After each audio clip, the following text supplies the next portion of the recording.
오늘의 성경 말씀은 출애굽기 19장 9절에서 25절 말씀입니다. 출애굽기 19장 9절에서 25절 말씀입니다. 구약 101쪽 즈음에 있습니다.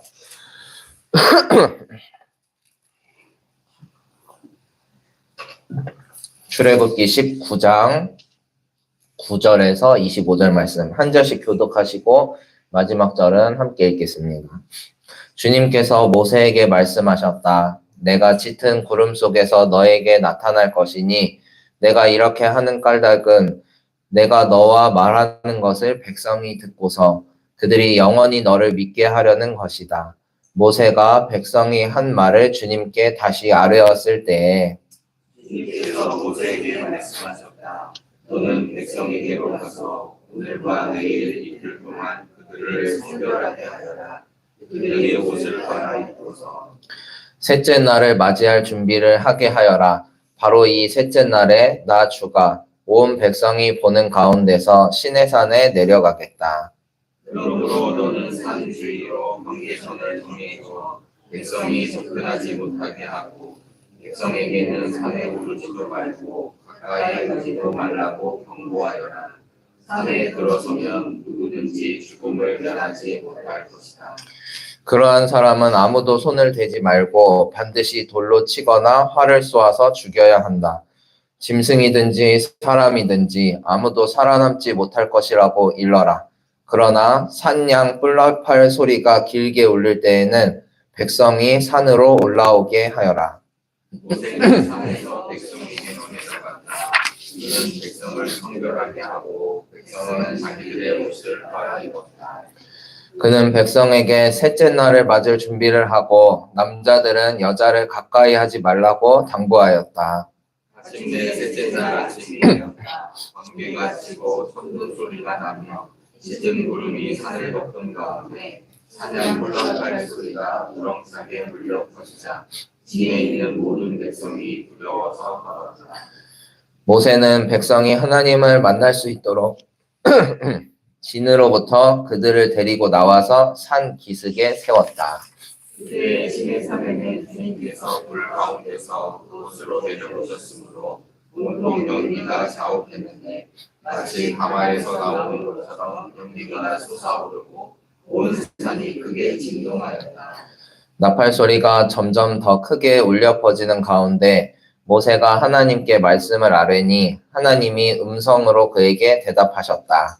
주님께서 시내산 곧 그 산 꼭대기로 내려오셔서 모세를 그 산 꼭대기로 부르시니 모세가 올라갔다. 주님께서 모세에게 말씀하셨다. 너는 내려가서 백성에게 나 주를 보려고 경계선을 넘어 들어오다가 많은 사람이 죽는 일이 없도록 하라고 단단히 일러두어라. 나 주에게 가까이 오는 제사장도 자신을 성결하게 하여야 한다. 그렇게 하지 않으면 나 주가 그들도 쳐서 죽일 것이다.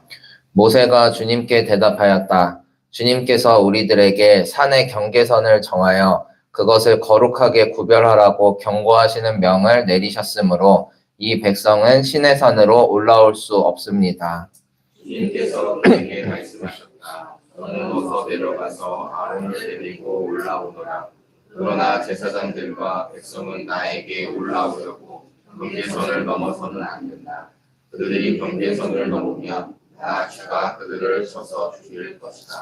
다 같이 읽겠습니다. 모세가 백성에게 내려가서 그대로 전하였다. 아멘. 할렐루야. 오늘도 주님께서 우리에게 새 하루를 주셨습니다. 이 귀한 날에 감사하면서 삶으로 또 화답하는 우리 모두가 되기를 소망합니다. 오늘은 성결한 준비라는 제목의 말씀으로 함께 은혜를 구하고자 합니다. 함께 읽은 본문의 말씀은 시내산 언약으로 유명한 말씀입니다. 시내산에 도착하기 전 이스라엘 백성은 산전수전을 다 겪었습니다. 출애굽하여 가나안 땅을 찾아가는 여정에 죽을 고비도 여러 번 만났고요. 또 불평을 늘어놓기도 했습니다. 그럼에도 불구하고 그때마다 세우시고 이끄시는 하나님의 놀라운 은혜를 경험할 수 있었는데요. 출애굽하여 광야로 들어와 성막을 만들기 전 하나님과 언약을 맺는 장면이 바로 오늘 말씀에 나오는 대목입니다. 시내산 언약이 이루어지기 전 바로 앞단락에서 오늘 말씀 바로 앞단락에서 이스라엘 백성은 애굽을 떠나오면서 수많은 기적을 보았습니다. 그때마다 인도하시는 하나님의 손길을 느낄 수 있었는데요. 먼저 우리가 잘 알고 있듯이 홍해 바다가 반으로 갈라지는 역사가 있었고요. 또 이스라엘 백성이 배가 고프다고 하니 하늘에서 만나를 주시고 또 고기가 먹고 싶다고 하니 메추라기를 보내주셨습니다. 무리바에서 마실 물이 없었을 땐 하나님께서 모세에게 명령하셨죠. 지팡이로 바위를 치라고 하시니 정말 바위에서 마실 물이 터져 나왔습니다.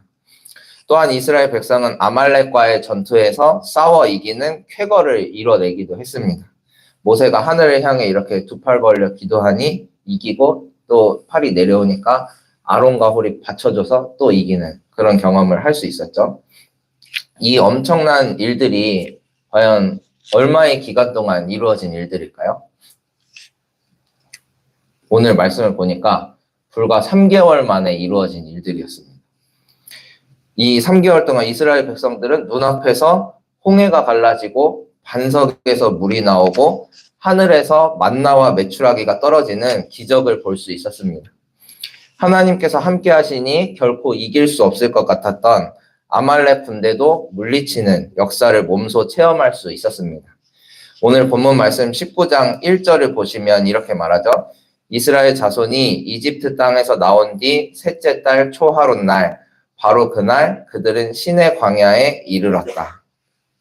이집트 땅에서 나온 뒤 셋째 달 3개월이 지난 초하룻 날 이스라엘 백성은 시내 광야에 이르렀습니다. 그리고 그 땅에서 하나님이 주신 시내산 언약을 받게 됩니다. 하나님의 존재를 피부로 느꼈던 3개월이었습니다. 하나님이 얼마나 위대하신 분인지 얼마나 자기 백성을 사랑하시는지 가슴 깊이 깨달을 수 있었습니다. 하나님께서도 이스라엘 백성들을 출애굽시키신 그 과정을 두고 이렇게 표현하십니다. 죄송한데 이거 개인을 조금만 내려주세요. 너무 올려가지고. 출애굽시키신 그 과정을 두고 하나님께서 이렇게 4절과 같이 말씀하십니다. 4절의 말씀입니다. 너희는 내가 이집트 사람에게 한 일을 보았고 또 어미 독수리가 그 날개로 새끼를 업어 나르듯이 내가 너희를 인도하여 나에게로 데려온 것도 보았다 라고 하시죠. 내가 너희를 이집트에서 애굽에서 건져냈는데 그 과정을 너희가 직접 보지 않았느냐? 그 3개월 동안 너희가 직접 보지 않았느냐? 그 과정은 마치 4절의 말씀과 같이 어미 독수리가 그 날개로 새끼를 업어 나르는 듯한 모습이었다라고 말씀하십니다. 성경에서는 이렇듯 독수리 날개라는 표현이 심심치 않게 등장합니다. 대표적으로 이사야서 40장 31절 말씀이죠. 오직 주님을 소망으로 삼는 사람은 새 힘을 얻으리니 독수리가 날개를 치며 솟아오르듯 올라갈 것이요. 뛰어도 지치지 않으며 걸어도 피곤하지 않을 것이다. 성경에 등장하는 독수리 날개. 이 독수리 날개는 어떤 뜻을 담고 있냐 하면요. 주변을 압도하는 권위와 능력을 상징합니다. 즉, 이 이사야서의 말씀은 주님을 소망으로 삼는 사람은 새 힘을 얻으리니 독수리가 날개치며 솟아오르듯 주변을 압도할 만한 큰 힘을 주님께서 부어주셔서 지치지 않을 것이다 하는 말씀이 됩니다. 이런 은혜가 우리 모두에게 있기를 바랍니다. 따라서 어미 독수리가 그 날개로 새끼를 업어 나르듯이 라는 이 표현도 주변을 압도하는 권위와 능력으로 하나님께서 이집트에서부터 이곳 시내산까지 주님의 백성들을 인도해 주셨다는 말씀입니다. 하나님의 능력은 놀라웠습니다. 하나님께서는 이스라엘 백성 중 그 누구도 하나님의 존재를 부정할 수 없을 만큼 크고 강력한 힘으로 그들을 이집트에서 시내산까지 이끄셨습니다. 우리가 주님과 함께 걸어온 시간들도 마찬가지죠. 때때로는 주어진 환경을 벗어날 용기가 없었고 앞에는 홍해와 같은 큰 장벽이 우리를 가로막았습니다. 뒤에서는 나를 대적하는 세력이 나를 삼킬 듯이 쫓아오는 순간도 있었습니다. 마실 것이 없고 먹을 것이 없어서 굶주릴 때도 있었고요. 내 영혼이 그렇게 내 몸이 굶주리는 것처럼 고갈되었던 적도 있습니다. 하지만 하나님께서는 우리 인생에도 때마다 만나와 메추라기를 보내주시고 문제와 싸워 이길 새 힘을 주셔서 지금 이렇게 우리가 감사와 찬양의 예배를 드리고 있습니다. 어미 독수리가 그 날개로 새끼를 업어 나르듯이 하나님께서 우리를 주님의 품으로 인도해 주셨습니다. 그 사실을 믿고 나아가는 우리 모두가 되기를 바랍니다. 이렇듯 우리와 같이 주님 앞에 서 있는 이스라엘 백성들에게 주님께서 모세를 통해 준비시키신 것들이 있었는데요. 9절의 말씀을 우리 함께 읽어보시면 좋겠습니다. 9절입니다. 주님께서 모세에게 말씀하셨다. 내가 짙은 구름 속에서 너에게 나타날 것이니 내가 이렇게 하는 까닭은 내가 너와 말하는 것을 백성이 듣고서 그들이 영원히 너를 믿게 하려는 것이다. 아멘. 지금까지 이스라엘을 인도해 주셨던 주님께서 이 시내산에 이르니 직접 주님의 모습을 드러내겠다고 하시는 말씀입니다. 짙은 구름 속에서 이스라엘 백성에게 나타나겠다고 하시죠. 그렇게 하시는 이유가 있었는데요. 그렇게 하시는 이유는 하나님의 중재자 모세의 권위를 세워주기 위함이셨습니다. 그들이 영원히 너를 믿게 하려는 것이다. 그들, 이스라엘 백성들이 영원히 너 모세를 믿게 하기 위해 하나님께서 직접 짙은 구름 속에 나타나시겠다고 말씀하시죠. 하나님께서 이렇게 하신 이유가 무엇이었을까요? 모세를 또 하나의 숭배의 대상으로 삼도록 하기 위함이셨을까요? 그건 아닙니다. 모세가 하나님의 사람으로 세워질 수 있었던 단 한 가지 이유는 하나님의 말씀을 있는 그대로 전했기 때문입니다. 모세와 같은 이런 영적 지도자는 신뢰의 대상이 될 수는 있습니다. 인간적인 신뢰의 대상이 될 수는 있지만 궁극적인 신앙의 대상이 될 수는 없습니다. 모세도 흠이 많은 죄인이었고요. 언제든 고꾸라질 수 있는 연약한 인간이었습니다. 하지만 주님께서 이렇게 짙은 구름 속에 직접 모습을 드러내시면서 모세의 권위를 세워주려고 하셨던 이유는 모세가 행했던 그 행위, 하나님의 말씀을 전하는 일이 그만큼 중요했기 때문입니다. 하나님께서는 이스라엘 백성들이 모세를 잘 믿도록 도우시면서 궁극적으로는 하나님의 말씀을 영원히 믿고 따르도록 만드시고자 했습니다. 그 뒤의 내용을 보면 하나님께서 정하신 날 아침이 되었을 때 번개가 치고 천둥 소리가 나면서 짙은 구름이 산을 덮었다고 16절에 표현을 합니다. 그런 모습을 한번 상상해 보시기 바랍니다. 모세가 시내산에서 내려와서 이스라엘 백성들에게 이러이러한 것들을 준비를 시키고 다시 시내산으로 들어갑니다. 하나님을 만나기 위함이었습니다. 근데 그 시내산에는 온 산이 막 진동을 하고 짙은 구름이 이렇게 드리워지고 가마가 끓어오르듯이 연기가 피어 올랐다고 합니다. 그런 모습에 이스라엘 백성들은 압도되었습니다. 그 뒤에 20장 18절을 보니까 백성은 그것을 보고 두려워 떨며 멀찍이 물러섰다라고 합니다. 백성들은 이 장엄한 광경을 보고 느꼈을 겁니다. 하나님의 능력과 말씀이 얼마나 크고 위대한지 실감나게 경험했습니다. 하나님께서 세우신 모세를 이제 더는 함부로 할 수 없게 되었고 하나님의 말씀을 더 두려운 마음으로 대하게 되었습니다. 하나님을 경외하는 마음이 저절로 생겨났습니다.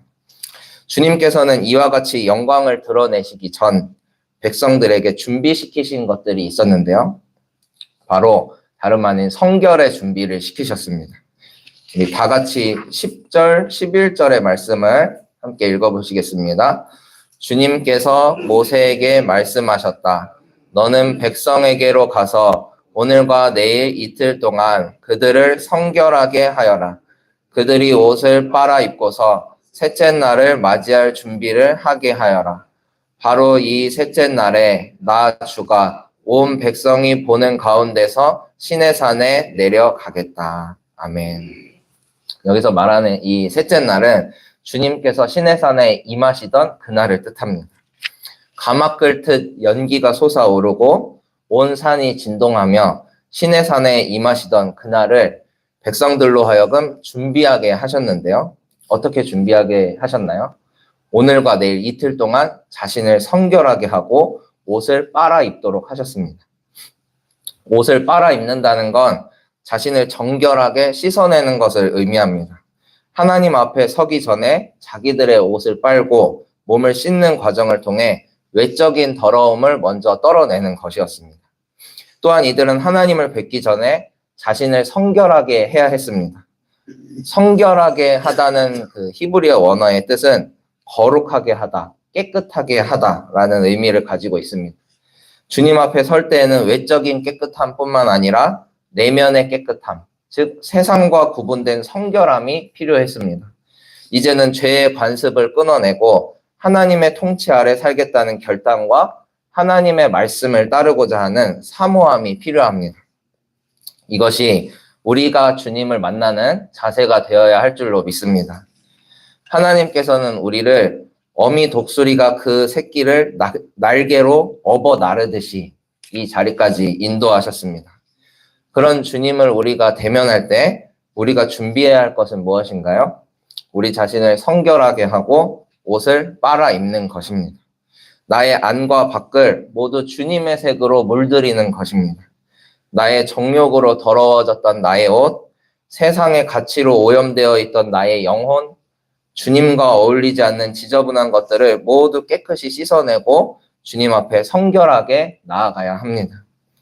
이스라엘 백성들이 출애굽 이후 3개월 동안 하나님의 놀라운 기적과 은혜를 경험하고 주님 앞에 설 때 자기를 성결하게 하고 옷을 빨아 입었던 것처럼 우리도 주님 앞에 성결한 모습으로 설 수 있기를 바랍니다. 성결은 우리에게 놀라운 은혜를 먼저 베푸신 하나님께 대한 우리의 책무이자 우리의 응답입니다.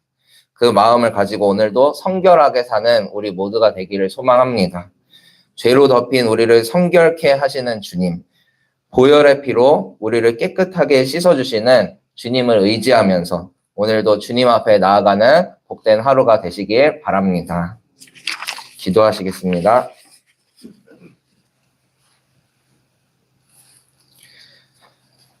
주님 감사합니다.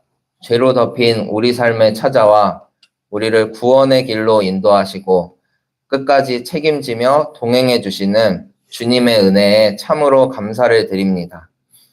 주님께서는 우리에게 크신 사랑을 베푸셨음에도 불구하고 우리는 주님 앞에 합당한 모습으로 서 있었는지 돌아보게 됩니다. 완전하신 주님 앞에 흠 없는 모습으로 서도록 우리를 성결케 하여 주옵소서. 우리의 힘으로는 할 수 없사오니 그리스도의 보혈로 우리를 깨끗게 씻어 주옵소서. 오늘은 금요 기도회가 있습니다. 설 명절을 앞두고 모이는 이 금요 기도회 가운데 귀한 은혜가 있기를 원합니다. 말씀 전하시는 담임 목사님 가운데 성령의 은혜로 함께하여 주시옵소서. 여러 가지 삶의 문제를 안고서 주님 앞으로 나아옵니다. 평안함 가운데 있는 자들은 그 평안이 주께로부터 왔음을 깨닫게 하여 주옵소서. 고통 속에 있는 자들도 있습니다. 그 마음 위로하시어 하나님의 존재를 느끼게 하여 주시고 참 평화를 주시는 주님 안에 머무르게 하여 주옵소서. 가족들이 가지고 있는 말 못할 모든 아픔도 치유해 주시길 원합니다. 몸과 영혼이 병든 형제 자매들이 새 힘을 얻길 원합니다. 관계의 아픔, 오랜 시간 쌓아온 모든 문제들도 속히 해결되기를 원합니다. 주님의 은혜로 해결받아 온전히 사랑하기에 힘쓰는 가정 되게 하여 주시고 하나님의 말씀으로 하나 되는 가정 되게 하여 주옵소서. 우리의 사업장과 일터 위에도 주님께서 함께하여 주시기를 바랍니다. 내가 가장 오래 머무는 그 자리가 곧 예배의 초소가 되기를 원합니다. 우리 영혼으로 주님을 바라보게 하시고 24시간 주님과 교제하게 하여 주옵소서. 하나님의 빛으로 둘러싸인 주의 백성들이 가는 곳곳마다 주님의 빛이 드러나게 하여 주옵소서. 이제 하루를 시작합니다. 주님께서 주신 복된 하루 헛되이 보내지 않게 하여 주시고 주님의 영광을 위해 사용하는 소중한 하루가 되게 하여 주옵소서. 모든 것 주님께 맡겨드리며 살아계신 예수님의 이름으로 기도합니다. 아멘. 하늘에 계신 우리 아버지여, 이름이 거룩히 여김을 받으시오며 나라가 임하시오며 뜻이 하늘에서 이루어진 것 같이 땅에서도 이루어지이다. 오늘 우리에게 일용할 양식을 주시옵고 우리가 우리에게 죄 지은 자를 사하여 준 것 같이 우리 죄를 사하여 주시옵고 우리를 시험에 들게 하지 마시옵고 다만 악에서 구하시옵소서. 나라와 권세와 영광이 아버지께 영원히 있사옵나이다. 아멘.